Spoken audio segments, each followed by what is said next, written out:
Varicose veins కి సరైన చికిత్స కోసం సంప్రదించండి ఎవిస్ హాస్పిటల్. నమస్తే రమగారు. నమస్తే జయ. రమగారు, దేవుళ్ళ గురించి స్టోరీలు చెప్పేటప్పుడు జనరల్‌గా భక్తుల గురించి, దేవుళ్ళ గురించి కాదు భక్తుల గురించి బాగా తపస్సు చేస్తారు. ఏదో ఒక దేవుడు బ్రహ్మనో, విష్ణువో, మహేశ్వరుడో ప్రసన్నం అవ్వటం. మీకేం వరాలు కావాలి కోరుకోండి అంటాం. వీళ్ళకి ఇష్టం వచ్చిన వరాలు కోరుకోవటం. ఆ వరం వచ్చిన వెంటనే విరవీగటం కదండీ! మళ్ళీ వీళ్ళని అంతం చేయటానికి ఇంకొక అవతారంలో రావటం. నాకనిపిస్తది అసలు వరం ఎందుకివ్వాలి? దానికంటూ ఒక రూల్స్ అండ్ రెగ్యులేషన్స్ పెట్టుకోవచ్చు కదా రమ్మగారు.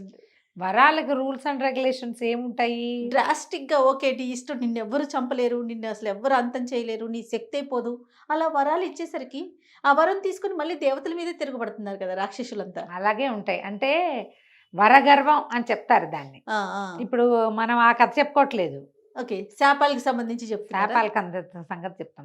ఇప్పుడు వరం అయితే ఏదో తపస్సు చేస్తే వరాలు వస్తాయి. అవును. అవును. అంతకాలం అదే తపస్సు అడగబోతున్నా. వరాల వరకైతే ఏదైనా తపస్సు చేస్తేనో లేకపోతే దానికి ఏదో కొంచెం విమోచన ఉంటుంది. అదే శాపం ఇచ్చేస్తారు మళ్ళీ. చిన్న చిన్న విషయాలకి హర్ట్ అయిపోయి కోపం వచ్చేసి టపీమని నీళ్లు చల్లేసి శాపం పెట్టేయటం. ఆ శాపాలు పెద్ద పెద్ద వాళ్ళు ఇవ్వగలరు, చిన్న వాళ్ళు ఇవ్వగలరు. గురువులు ఇచ్చేస్తారు, గురువులు తెప్పించేస్తారు. తపశ్శక్తి ఉన్న వాళ్ళు ఎవరైనా సరే. తపశ్శక్తి రమ్మగారు, మంత్రశక్త రెండును. తపశక్తి ఉన్న వాళ్ళు ఇస్తారు, మంత్రశక్తి ఉన్న వాళ్ళు ఇస్తారు. మనం చేసే చిన్న చిన్న పొరపాట్లు కూడా మనకి శాపాలుగా పరిణమిస్తాయి జయ. మనం ఒక్కోసారి దాన్ని గ్రహించుకోలేకపోతాం. అంటే ఎట్లా అంటారు? అంటే ఇప్పుడు ఎవరైనా బాగులేదనుకో, ఎవరైనా ఏదో మనుషుల మొహాలు ఎవరి మొహాలు వాళ్ళవి కదా, ఆ బాగుండలేదని వెటకారంగా మాట్లాడతారు చూడు, చివరికి వాళ్ళకి అలాంటిదే సంప్రాప్తిస్తుంది. ప్రత్యక్షంగా నీకు ఇలా అయిపోతుందని అవతల వాళ్ళు అన్నా అనకపోయినా ఏదో ఒక రూపంలో మనం అది ఫేస్ అనుభవించాల్సి వస్తాం, అది అనుభవించాల్సి వస్తాం. అలాంటి ఓ కథ చెప్తా తప్పకుండా. జనరల్గా మనం ఇవి చూస్తూనే ఉంటాం. చిన్నప్పుడు మాట వినకుండా అదిరిపాటుగా ఉన్నవాళ్ళు పిల్లలు పెద్దయ్యాక వాళ్ళ పిల్లలు అలాంటి పిల్లలు సంప్రాప్తిస్తారు. అవును, ఇది వింటాం కదా, వింటాం బాగా. మన తెగ కాల్చు తినేది సేమ్ అలాంటి పిల్లలే పుట్టారు ఇప్పుడు అనేసి. అత్తగారిని సతాయించిన కోడలు దానికి కాల్చుకు తినే కోడళ్ళు వస్తాయి. మనం అలాంటివి చూస్తాం కదా. మన ఎదురుకుండానే కొన్ని జరుగుతూ ఉంటాయి. అవునవునవును. ఏదో ఒక కథ అలా గుర్తుంది నాకు. ఎంతసేపు తన ఫ్రెండ్ ఒకడు ఎర్లీగా పుట్టేశాడని ఎక్కిరిచ్చేవాడు వాడు ఒక ఆయన. నువ్వు నెల తక్కువ వాడివి నువ్వు చెప్పేవాడివేనా అని. తీరా ఆయన భార్యకి 7వ నెలలో కవలలు పుట్టారట. ఇద్దరు పిల్లలు. అలా అవుతుంది ప్రకృతి, మన వెనకాల ఉంటుంది, మన అట్లా చేసేస్తుంది అది. అవునవును. ఇప్పుడు ఏం చెప్తున్నారు మీరు? శాపాల గురించి చెప్తున్నారా, వరాల గురించి? శాపం గురించే చెప్తాం. ఓకే. పూర్వం ఒక పల్లెటూరులో ఒక రైతు ఉండేవాడు. ఏ భూషయ్య అని పెట్టుకుందాం పేరు. బాగుంది. ఏదో పేరు నాకు భూషయ్య అని గుర్తుంది అని పెట్టుకుందాము. ఆయనకి 3 ఆడపిల్లలు ఉన్నారు. సరే, ఈ 3 ఆడపిల్లలు చక్కగా ముద్దుగా చూసుకునేవాడు. ఒకనాడు ఆయన గిత్తలు అమ్మడానికి తన గిత్తని సంతలో అమ్మడానికి బయలుదేరాడు. సరే, అమ్మడానికి వెళ్తూ అమ్మాయి పట్టణంలో గిత్తను అమ్ముతా కదా, డబ్బులు వస్తాయి కదా, మంచి బేరం కుదిరితే ఏం కావాలి అని అడిగాడు. పెద్దమ్మాయి ఏమో నాన్న ఎండ రంగు చీర పట్టరా నాన్న అంది. ఎండ రంగు ఎరుపు అనమాట. పల్లెటూళ్ళల్లో మాటలవి. చిన్నమ్మాయి రెండో అమ్మాయి ఏమో మబ్బు రంగు చీర పట్టుకురమంది. మూడో పిల్లంది నాన్న మల్లెపూలు అంటే ఎంతో ఇష్టం, దాని పేరు మల్లిక, ఒక్క మల్లెపూ అయినా పట్టరని నాన్న నా కోసము అంది. అది వర్షాకాలం. అక్కడి నుంచి ఈయన వెళ్ళాడు చక్కగా గిత్త మంచి బేరానికి పోయింది. పెద్ద పిల్లలిద్దరికి చెరుకో జీరా కొన్నాడు, చీరలు కొనేసాడు. ఇక బజారంతా చూసినా ఎక్కడ మల్లె పువ్వు పేరు కూడా లేదు. అయ్యో పిల్ల కోరిక తీర్చలేకపోయానని అనుకుంటూ బయలుదేరితే కొంత దూరం వచ్చేసరికల్లా పెద్ద మబ్బులు, కారు మబ్బులు వచ్చేసి పిచ్చగా వాన పడిపోయింది. రహదారి మీద వెళ్తే అందుకోలేను, ఇంటికి చేరలేను ఈ వానలో అని బీళ్ళకి అడ్డం పడి కాస్త ఏదో చెట్ల కిందైనా తలదాచుకోవచ్చని బీళ్ళ వైపుకి పొలాల్లో చేలల్లోంచి నడవడం మొదలుపెట్టాడు ఊరు వైపుకి. అయితే ఈ చేలల వైపుకి వెళ్ళి దారి తప్పిపోయాడు. వానకి ఆ మెరుపుల్లో వర్షానికి అక్కడ ఇక్కడ ఆగి నడుస్తుంటే ఈ దారిలో పెద్ద చెట్లు ఏం లేక పక్కకెళ్ళి అటెళ్ళి ఇటెళ్ళి ఎక్కడికో వెళ్ళిపోయాడు. కన్ను పొడుచుకున్నా కానరాని చీకటి, జోరుమని వాన, నిలువునా తడిసిపోయాడు. కొనుక్కున్న బట్టలు తడిసిపోయినాయి, డబ్బులు తడిసిపోయినాయి. ఏం చేయాలో తెలీదు. దూరంగా ఒక దీపం కనపడింది. ఎవరిదో ఇల్లే ఉంటుంది. రాత్రికి తల దాచుకుని వెళ్దామని చూశాడు. అదో పెద్ద రాజభవనం లాగా ఉంది. చాలా పెద్దది. ఏవో చెట్లు గిట్లు ఉన్నాయి బయట. చీకట్లో చెట్లేం కానొస్తాయి, ఏవో ఉంది. అక్కడి నుంచి దొబలితే తలుపు తెరిచింది. తలుపు తెరుచుగానే అదేం పాత ఇల్లు కాదు, మనిషి నివాసం ఉన్నట్టుగానే ఉంది. అక్కడ ఎవరో ఉన్నారు ఇక్కడ. ఏమిటా అని లోపలికి వెళ్ళాడు. లోపలికి వెళ్తే లోపల చక్కగా వంట అయింది. ఘుమఘుమలాడుతూ వాసన వస్తుంది. ఈయన ఆ వానలో పడి నడిచి నడిచి ఎప్పుడో సాయంకాలం బయలుదేరాడు. చీకటి పడేసరికి ఇల్లు చేరిపోతా ఉంటే అర్ధరాత్రికి ఇక్కడ చేరాడు. ఆకలి వేసేస్తుంది. వంటకాల వాసనకి ఆకలి దహించుకుపోతోంది. అన్ని గదులు చూశాడు. ఎవ్వరూ లేరు. పిట్ట పురుగు లేదు. మంచాలు కుంచాలు ఉన్నాయి, కుర్చీలు ఉన్నాయి. వంట తయారుగా ఉంది. సరే ఈయన ఏం చేశాడు, బట్టలు పిండి తనవి ఆ పొయ్యి సెగంత వేడిగా ఉంది. వంట ఇంట్లో పొయ్యి సెగన ఆరేసి అక్కడ ఏదో గావంచాలు లాంటిది ఉంటే అది కట్టుకుని శుభ్రంగా అన్నం వడ్డించుకుని తినేసి వెళ్ళి ఆ గదిలో మంచం మీద దుప్పటి కప్పుకొని పరుచుకొని నిద్రపోయాడు. ఎవ్వరూ లేరు, ఎవ్వరూ రాల. తెల్లారేసరికల్లా ఎవరూ లేరు. ఈయన బట్టలు ఆరిపోయినాయి. పిల్లల కోసం తెచ్చిన కొత్త బట్టలు తడిసినాయి, అవి కూడా పక్కన పెట్టాడు. కొంచెం ఆరిపోయినాయి. అవి ఇవి సవరించుకున్నాడు. సరే మరి బయటకు వచ్చాడు. వెళ్ళిపోవటానికి బయటకు వెళ్తే ఈ రాజభవనంలో ఉన్న ఇంటి పక్కన పెద్ద మల్లెపోతుంది. దాని నిండా పువ్వులే. ఎంత సంతోషించాడు. పెళ్ళి అడిగిన పువ్వులు చక్కగా ఇక్కడ కనపడుతున్నాయి. రాత్రి ఆగిపోయాం, కోద్దామని ఒక మల్లె పువ్వు తుంచాడు. తుంచేసరికి ఒక జర జర అని ఏదో చప్పుడేది. జర జర ఏదో నేల మీద గీరుతున్న శబ్దం. ఇతను అటు ఇటు చూసేసరికల్లా ఒక పెద్ద రాకాసి బల్లి లాంటి ఒక ఆకారం బయటకు వచ్చింది.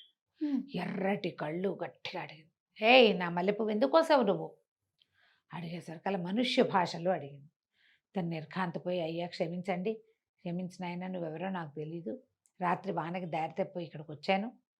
మరి నాకు ఆడపిల్లలు, నా పిల్ల అమ్మాయి అడిగిందని మల్లెపువ్వు అమ్మాయి కోసం కోసాను. నీకు ఎంతమంది కూతుళ్ళు ఉన్నారా?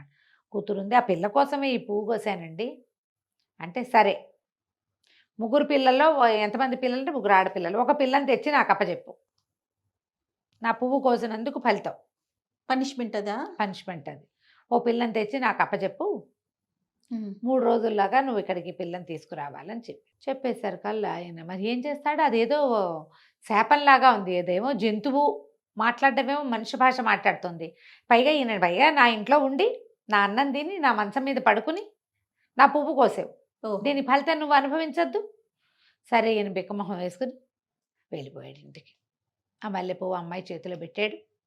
చీరలు, ఆడపిల్లలిద్దరికి చీరలు ఇచ్చి ఈ మల్లెపువ్వు కోయటం వల్ల ఏం జరిగిందో చెప్పాడు. చెప్పేసరికల్లా ఆడపిల్లలు తన భార్య ఏడ్చారు. అయ్యో అయ్యో ఎంత కష్టం వచ్చింది, ఇప్పుడు ఎట్లా అంటే, అమ్మ మీరు ఆలోచించండి, మీ 3లో ఎవరో ఒకళ్ళు ఆ రాకాసి బల్లి దగ్గర ఉండాలి ఇవ్వాల్సింది అనేసరికల్లా పెద్ద అమ్మాయిలు ఇద్దరు అన్నారు, నేను అడిగానా?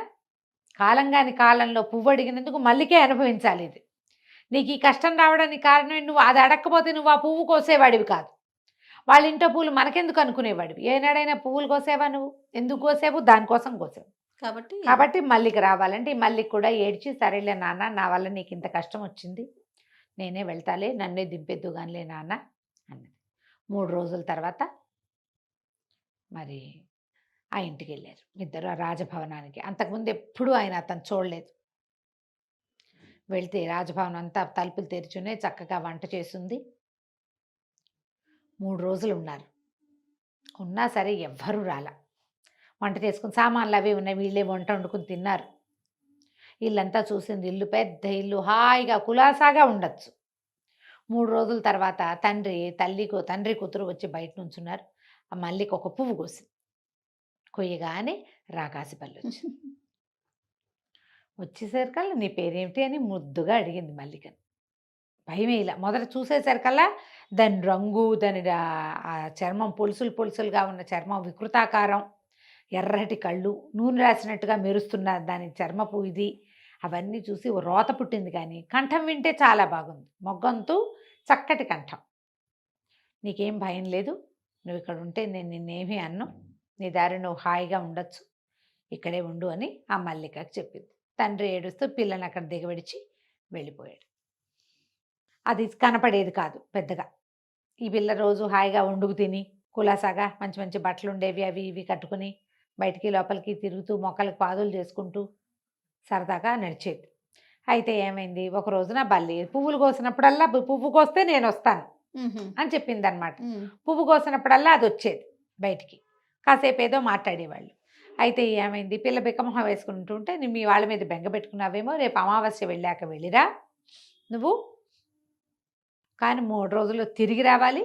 నువ్వు తిరిగి రాకపోతే నేను చచ్చిపోతాను, నువ్వు లేకుండా ఇక్కడ ఉండలేను నేను, నువ్వు ఉన్నావన్న దాంతో నేను హాయిగా ఉంటున్నాను, నువ్వు నాతో ఉండాలని" అడిగింది. అడిగేసరికి మల్లిక అంది, "సరేలే, నేను వెంటనే వచ్చేస్తానని" చెప్పి ఈ అమావాస్య వెళ్ళిన తర్వాత మెల్లిగా ఇంట్లో తినుబండారాలు అవి ఇవి బోళ్ళని సామాగ్రి ఎవరెవరో వచ్చి అన్నీ పెట్టేసి వెళ్ళేవాళ్ళు.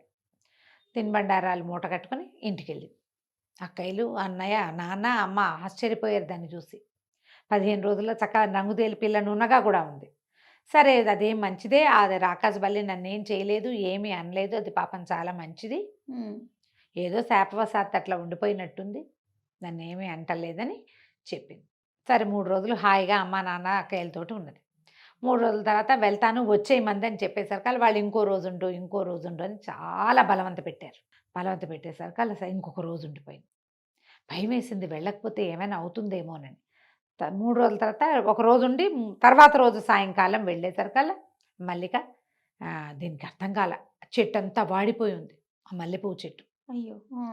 మొగలన్నీ తల వేలాడేసి ఉన్నాయి. ఇది ఆశ్చర్యపోయి, ఇదేంటి నేను వెళ్ళేటప్పుడు చెట్టు నిండా పువ్వులు ఉన్నాయి కదా, ఎప్పుడు మొగ్గ విడవకుండా పువ్వులు విడుస్తూనే ఉంటాయి, మొగ్గలు వస్తూనే ఉంటాయి. అక్కడి నుంచి ఆ చెట్టు మీద చెయ్యి వేసేసరికల్లా బల్లి, చచ్చిపోయేటట్టుగా ఉన్న బల్లి కనపడింది అతనికి, ఆ రాక్షస బల్లి ఆ పిల్లకి. అయితే తెలిపోయి, ఇదేమిటి ఇలా అయిపోయావంటే, మల్లిక నువ్వు రాకపోతే చచ్చిపోయేవాడిని అనేసరికి దీనికి ఎంత బాధ వేసిందో. 15 రోజుల నుంచి నేను హాయిగా తింటున్నా, అన్నీ ఉంటున్నాయి, పూట పువ్వులు కోసుకొని తల్లో పెట్టుకుంటున్నా, నేను ఒక రోజు రాకపోతే ఇది చచ్చిపోయింతోందే, అయ్యో నీకేం కాదు, నేను నిన్ను చూసుకుంటానని వెళ్ళి దాన్ని ఇట్లా పట్టుకుందా ఆ బల్లిని ప్రేమగా. నా వల్ల దీనికి ఇంత కష్టం వచ్చిందని నా ప్రీతితో పట్టుకోగానే ఆ బలి మాయమైపోయి ఒక రాజకుమారుడు ప్రత్యక్షమయ్యాడు. అమ్మాయి తెలిపోయి, నువ్వెవరు, ఇక్కడ బల్లి ఉండాలి, అది చచ్చిపోయిందా అని ఏడ్చింది. ఏడ్చేసరికల్లా కాదు నేనే ఆ బల్లిని అని చెప్పాడు. నేను ఒక రాజకుమారుడిని, నాకు ముష్టివాళ్ళు బిచ్చగాళ్ళు అంటే చాలా అసహ్యము, విసుక్కునేవాడిని, నేను ఎవరిని వాకిట్లోకి రానిచ్చేవాడి కాదు. అయితే ఒకనాడు ఒక బిచ్చగాడిని నేను చాలా కసురుకున్నాను, ఆ బిచ్చగాడు నన్ను శపించాడు, నీకు అందరూ నీలాంటి మనుషులే, నువ్వు రాకుమారుడు కాబట్టి నీకు ఇవన్నీ దొరికినాయి, నేను బిచ్చగాడిని కాబట్టి నేను ఇలా ఉన్నాను, ముట్టుకోవడానికి అసహ్యం వేసే జంతు రూపం వస్తుంది నీకు, అయ్యో అని శపించాడు. అయితే నేను కాళ్ళ వేళ్ళ పడితే ఎవరైనా ఆడపిల్ల నన్ను ప్రేమగా దగ్గరికి తీసుకుంటేనే నాకు మామూలు రూపం వస్తుందని ఆ శాపం తీరటం కోసమే ఆ మల్లె చెట్టుని పుట్టించి ఇక్కడ పెట్టెళ్ళాడు. ఈ ఇల్లు ఇలా ఎప్పుడు వంట చేసి ఉంటుంది, ఇక్కడ ఎవరో ఒకళ్ళు మా సైనికులు వచ్చి వాడి వాళ్ళే వంట చేసేస్తారు, ఎవరు వచ్చినా తినచ్చు, ఇక్కడ వస్తూ దారిపోయే వాళ్ళంతా ఇక్కడ తినెళ్తారు, కానీ నాతో ప్రేమగా ఎవరు నన్ను చూస్తే అసహించుకుంటారు, నువ్వు ఒక్కదానివే ప్రేమగా ఉన్నావు, నువ్వు నాతో కలిసి ఉన్నావు, అందుకని నాకు శాప విమోచనం అయిందని చెప్పింది. అక్కడి నుంచి ఆ కుర్రాడు రాజకుమారుడు ఈ అమ్మాయి మల్లిక కలిసి వాళ్ళ అమ్మా నాన్న ఇంటికి వెళ్ళి ఈ కథ అంతా చెప్పారు. తర్వాత అమ్మా నాన్న వచ్చి ఈ భవనంలోనే ఉండి ఈ వీళ్ళిద్దరికి చక్కగా పెళ్లి చేశారు. మల్లికే ఆ భవనానికి రాణి అయింది. కథ కంచికి మనం ఇంటికి.